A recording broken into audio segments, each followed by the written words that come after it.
All right, hey everybody. I'm sorry that it's been such a long time since I've been on here. I've been pretty busy doing a lot of gigs, doing a lot of teaching, a lot of songwriting, just a lot of things generally. The main reason that I wanted to come on here today to speak to you was to talk about the cost of making music in 2025. So I know a lot of you are avid music fans and you may not necessarily be musicians yourselves, and so you don't know what goes into actually making the music. But today I kind of want to talk you through that and explain why it's so tough to be a musician. Tough. I mean, people have much tougher lives, but relatively speaking, it's tough.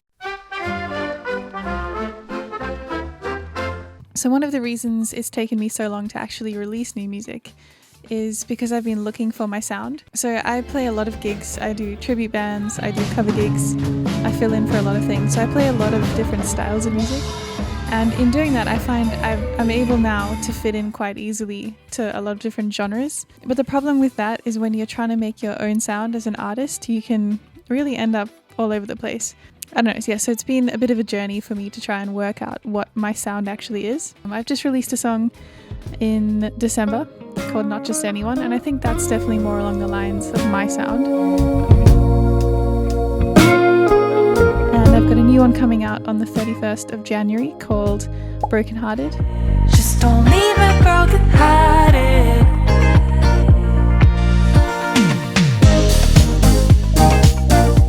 Anyway, so one of the factors is that I've been looking for my sound. Another factor is that it's just really expensive to release music. It doesn't really make sense initially until you break it down. So today, that's my goal, is to break it down and explain to you why making music is so expensive. I'm in quite a unique position because I play a few instruments, and well, I try to at least. And not everybody does that. So for other musicians, they would have the cost of actually hiring musicians to perform their songs and to record their songs. But I'm lucky enough to be able to do that for myself. I don't have to fork out extra money to pay musicians to first of all learn and then record my music. So I'm lucky in that respect. On top of that, I've spent quite a lot of time researching and just learning how to record. And then on top of that, I've spent a lot of money actually buying recording equipment and learning how to use it. I'm very lucky in that respect that I'm able to do most of the first stage by myself. There are lots of musicians who need to hire studios, they need to hire musicians, they hire songwriters, producers, and this is all obviously very costly. So whilst I'm very lucky that I don't have to hire all these things, I obviously do pay for it in a way, and that's with my time. So this is an extremely time-consuming process. There are obviously different stages to songwriting, and when you're the one wearing all the hats, then the lines between those stages gets very blurred, and that's actually not helpful. It can really be counterproductive. So if you weren't the one wearing all the hats, you would have the songwriter and maybe the lyricist working together, and then from there they would send that to the producer, and then the producer would work on it. Then from that they would send it to the mix engineer and so forth. But the problem is, if you are all of the people, you could get to the final bit of the production, you're putting all the ear candy bits in, and say, oh, I don't really like this particular lyric. And then you'll just go back to the beginning, re-record the lyric, and do that again. So there's no finality to anything.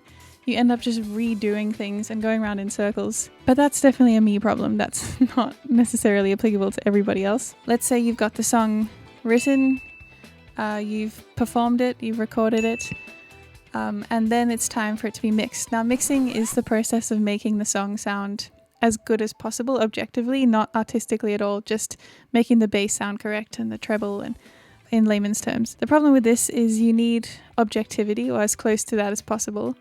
And so if you're the person who's been making all the bits and putting them together, it's very difficult to judge them objectively. So because of this, I now send all my songs off to be mixed by somebody else. And I find that this is an absolute game changer. So when you send it to an engineer, you get all these things, which is great. So I mixed my first EP, Moving On, and whilst this was an awesome experience, it just took so long that by the time I'd finished mixing it and that by the time it had actually come out, I felt so far removed from the actual music that I'd made that it really took the fun out of it. Like by the time you have to promote it and release it and promote it, I should say, it didn't feel correct any longer. So whilst you might save money by doing it yourself, you probably won't do it as well as a professional.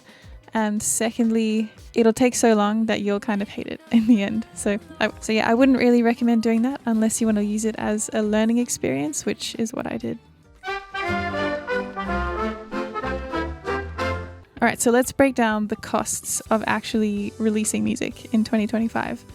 So it depends on who you know, depends on who your friends are, depends on what kind of deals you get.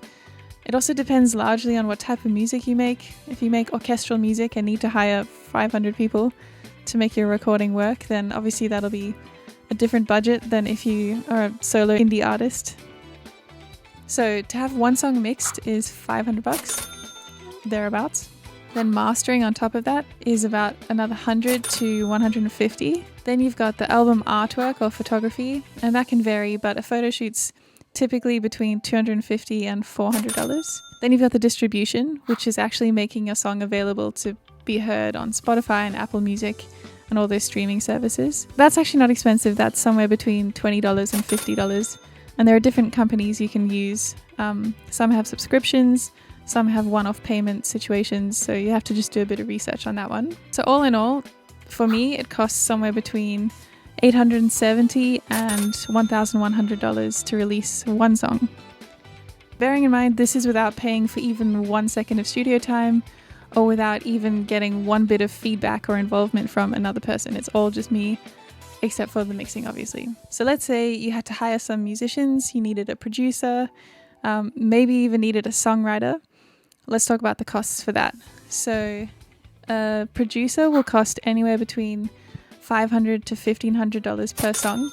Bearing in mind, this is a young producer. Young not in terms of age, but young in terms of experience and notoriety. Obviously, if you want to get a really well-established producer, it might be even more expensive. And then to hire musicians will cost you probably around $100 per hour per musician.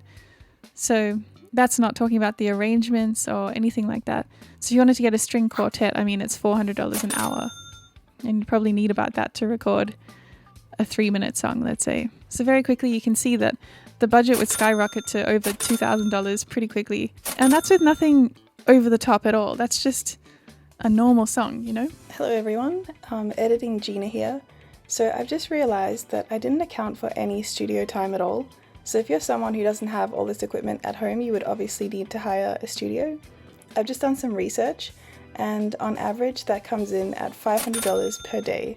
So you've got to add that to the total as well. And that's assuming that you only take one day, which is kind of uncommon. And now to some people, $2,000 is not necessarily a lot of money. To other people, it is a lot of money. So obviously it depends on your situation. But what you need to bear in mind is that's $2,000 with the potential that not even one other person will hear it. I mean, excluding maybe your family or your friends. But let's just say not one other stranger will ever hear the song, and that's $2,000 gone. On top of that, that's $2,000 gone without even 1 cent return. Like no one's even paid for the song at all. They haven't bought your album, your CD, your single. They haven't bought anything. That's $2,000 just gone. Spending that amount of money and having no return at all whatsoever, whether that be financial or just in terms of morale, is disheartening at the least. But more than that, it's just unsustainable. Like, I don't know who could just keep forking out money like that and not have anything come back. So this is where something like Patreon comes in. Now, a lot of you have probably heard of Patreon, and a lot of people think that there's an affiliation between YouTube and Patreon. And as far as I'm aware, that's not the case. It's just that a lot of YouTubers tend to promote their Patreons on their YouTube channels. And so basically, what used to happen in the olden days is composers, musicians, artists would have people called patrons, and what the patrons would do is they would effectively hire that artist or musician or composer to make some kind of art for them, and in exchange for that they would pay them a salary. And this could be done on a long-term kind of basis. Maybe I'd employ you for a few years or something, or maybe I'd just employ the artist for one kind of commission, like a one-off painting or something. Nowadays, we don't tend to have that as much. I'm not really sure why, but this is, I think, where the name Patreon came from.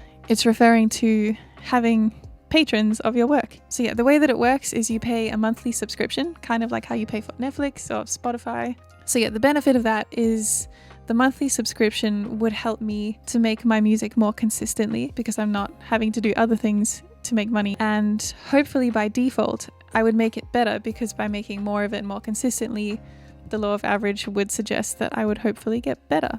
So yeah, if you basically give me money every month, I will make better tunes, is what I'm surmising from all of this.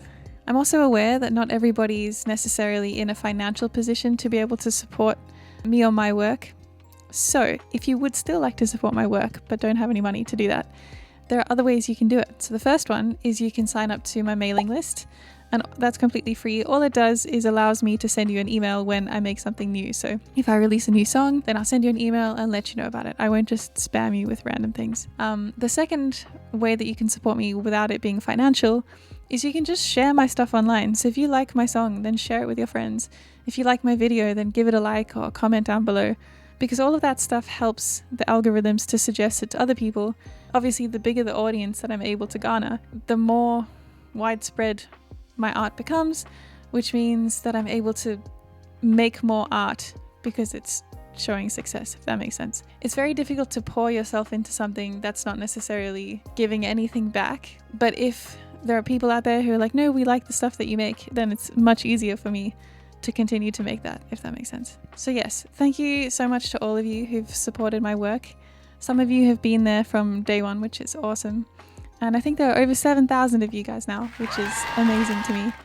The fact that I just make these videos in my little studio here and 7,000 of you watch them is very cool. So yeah, if you'd like to support me, then feel free to click on my Patreon. But if not, that's okay. At least now you know how expensive it is to make music, and you can consider that when you come across other musicians in the future.